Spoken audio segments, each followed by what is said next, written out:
Hello everyone, welcome back to our channel of Little Master Public School. Today I am going to teach chapter number 6 of science subject for the class 8.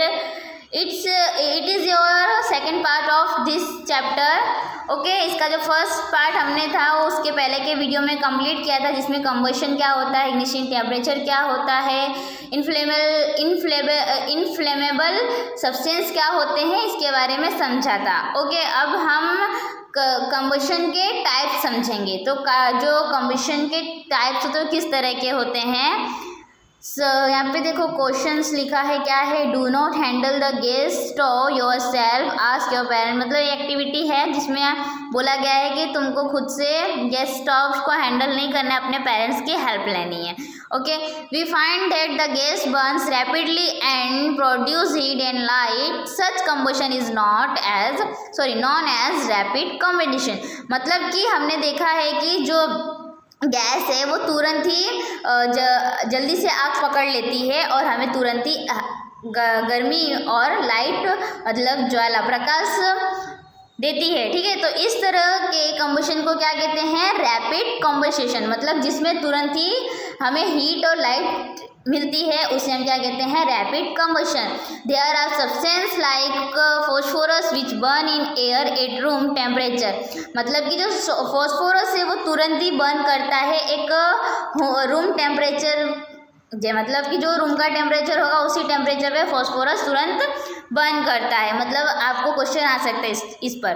The type of combustion in which a material suddenly burns into flames without the application of any apparent cause is called spontaneous combustion. मतलब कि एक ऐसा combustion जिसमें जो material है वो तुरंत ही जलने लगता है किसी भी मतलब कि एक्स्ट्रा एप्रिएंट कॉज की मदद से। ठीक है, बिना किसी एप्रिएंट कॉज की मदद से। मतलब कि ना हमको उसमें केरोसिन पेट्रोल डीजल कुछ डालने की ज़रूरत नहीं पड़ती, वो तुरंत ही अपने आप जलने लगते हैं। तो इस तरह के कंबशन को क्या कहते हैं, spontaneous combustion. Okay next, we generally have fireworks on festivals day. When crackers is ignited, a sudden reaction takes place with the evolution of heat, light and sound. मतलब जब हम क्रैकर्स जलाते हैं तो देखा होगा हीट लाइट और sound साथ में हमें देखने को मिलते हैं। A large amount of gas formed in the reaction is liberated. मतलब कि हमें उसमें लार्ज अमाउंट में गैस देखने को, मतलब गैस बाहर आती है। हमने देखा है जब भी हम क्रैकर्स मतलब फटाकड़े जलाते हैं तो आपने देखा होगा वहाँ पे कितना स्मोक फैल जाता है। Such a reaction is called explosion. मतलब इस तरह के कंबशन को क्या कहते हैं हम, explosion. Explosion can also take place if pressure is applied on the crackers. और ये हमें किस में देखने को मिलता है, क्रैकर्स में। अब फ्लेम क्या होता है, observe an LPG flame, can you tell the colour. मतलब कि अब हमें फ्लेम को ऑब्जर्व करना है। अब जब कैंडल जलाते हो तो उसका फ्लेम का कलर अलग होगा, और वही अगर आप गैस जलाते हो, मतलब आपके घर में सिगड़ी है, ठीक है, आप अगर उसको जलाते हो, आपकी मम्मी जलाती है, तो आपने देखा होगा उसका फ्लेम का कलर कैसा होगा, थोड़ा ब्लू कलर का होता है। वही अगर कैंडल की फ्लेम की बात की जाए तो वही थोड़ा येलो कलर का होता है। ओके, तो ये अलग अलग तरह के फ्लेम क्यों होते हैं। Okay record your observation. मतलब यहाँ पे देखो एक्सपेरिमेंट है जो कि आपको करनी है। ये बॉक्स में क्या है, materials forming flame on burning.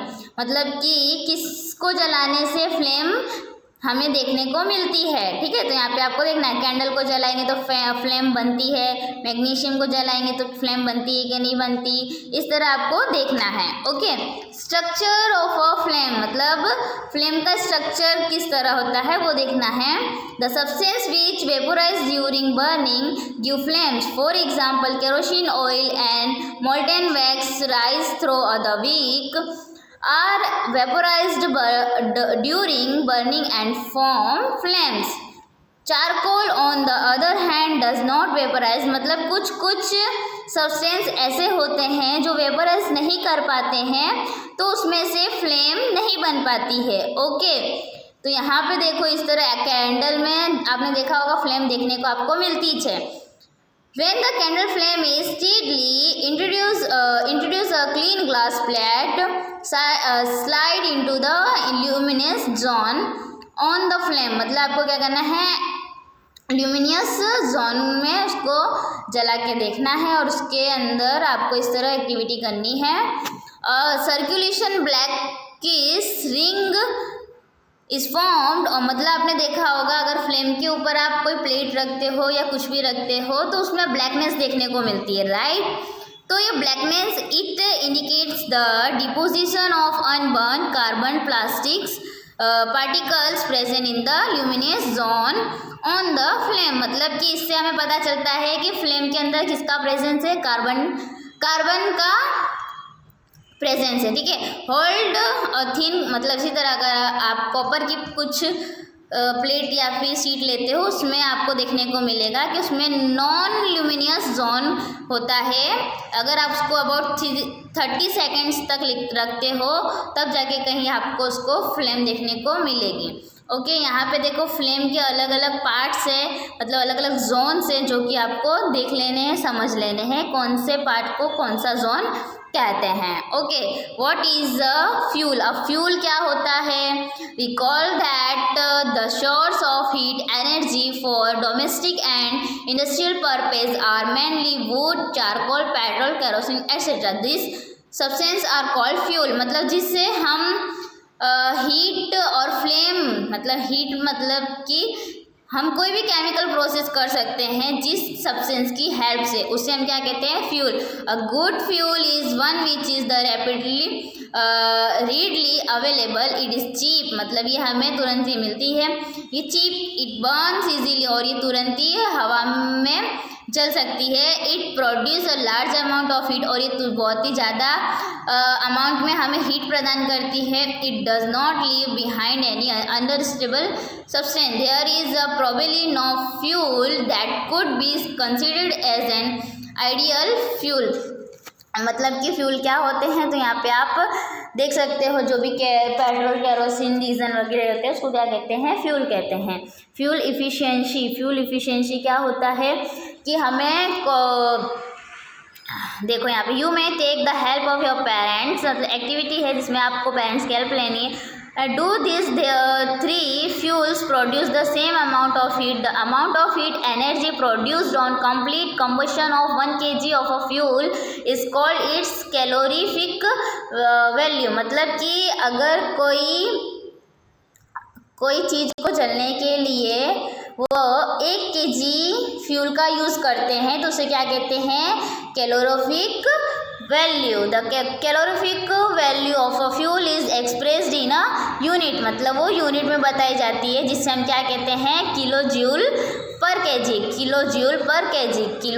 पर केजी कहा जाता है। Calorific value of some fuels are given in table. यहाँ पे आपको सारे सब्सटेंस, मतलब सारे फ्यूल्स के कैलोरीफिक वैल्यू देख लेनी है, जो कि आपको ट्रू फॉल्स में, MCQs में या फिर फिल इन द ब्लैंक्स में आ सकते हैं। इसलिए टेबल को आपको अच्छी तरह से पढ़ लेना है और लर्न कर लेना है। ओके, बर्न यहाँ पे आपको देख के पता लगाना है कि सबसे ज़्यादा कैलोरीफिक वैल्यू किसका है और सबसे कम कैलोरीफिक वैल्यू किसका है। ठीक है, तो आप देख सकते हो यहाँ पे कि सबसे कम काऊ डक का है, ठीक है, और वही सबसे ज़्यादा किसका है, देख सकते हो आप, देखो 50,000 है, फिर 25,000 एंड 32, मतलब ये बायोगैस। ओके, बायोगैस का कैलोरीफिक वैल्यू ज़्यादा है। Burning of fuels leads to harmful products.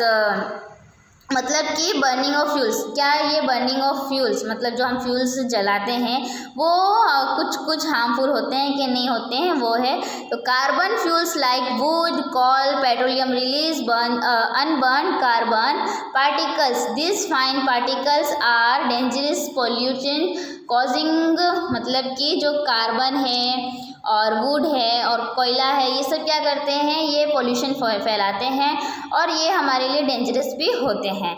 Incomplete combustion of this fuel give carbon monoxide gas, मतलब अगर हम इसे आधा जलाते हैं तो इससे हमें कार्बन मोनोऑक्साइड गैस मिलती है। It is a very poison gas, और ये सबसे जहरीली गैस है। It is dangerous to burn coal in close room, और अगर ये क्लोज रूम में हम अगर कोयले को जलाते हैं तो बहुत ही ज़्यादा डेंजरस हो सकता है। और एक इंसान अगर वहाँ पे एक इंसान सोता हो तो उसकी डेथ भी हो सकती है। Combustion of most fuel release carbon dioxide in the environment, मतलब कि अगर हम किसी फ्यूल्स को जलाते हैं तो वो कार्बन डाइऑक्साइड गैस रिलीव करते हैं, जिससे कि हमारे इन्वायरमेंट को नुकसान होता है। Increasing concentration of carbon dioxide in air is believed in cause global warming, मतलब कार्बन डाइऑक्साइड अगर हमारे इन्वायरमेंट में फैलती है तो इससे क्या बढ़ता है, global warming. Okay, burning of coal and diesel, अगर हम कोयला या फिर डीजल वगैरह सल्फर डाइऑक्साइड गैस जलाते हैं, it is an extremely suffocating coercive gas, मतलब ये कैसी गैसें हैं, सफोकेटिंग गैस है। Moreover petrol engine give of gaseous oxide of nitrogen, oxides of sulfur and nitrogen dissolve in rain water form acid, मतलब कि जो ऑक्साइड ऑफ सल्फर है और नाइट्रोजन जो है वो रेन वाटर में डिजोल्व हो जाते हैं और एक एसिड बनाते हैं।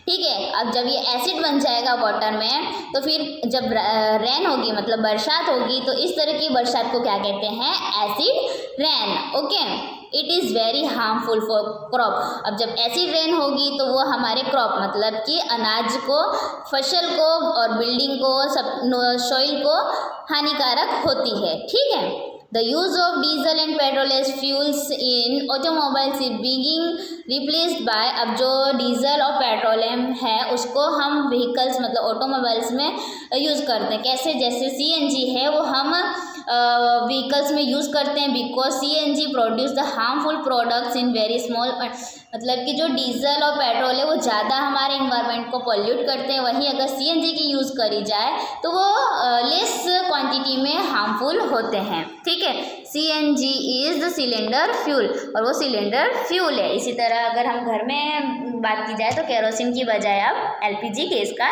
यूज़ किया जाता है। ओके, और इसी के साथ आपका चैप्टर हो जाता है फिनिश। ये चीज़ आपने लिख ली होगी आई होप, और उसको लर्न भी करना है। Okay then, thank you for watching this video.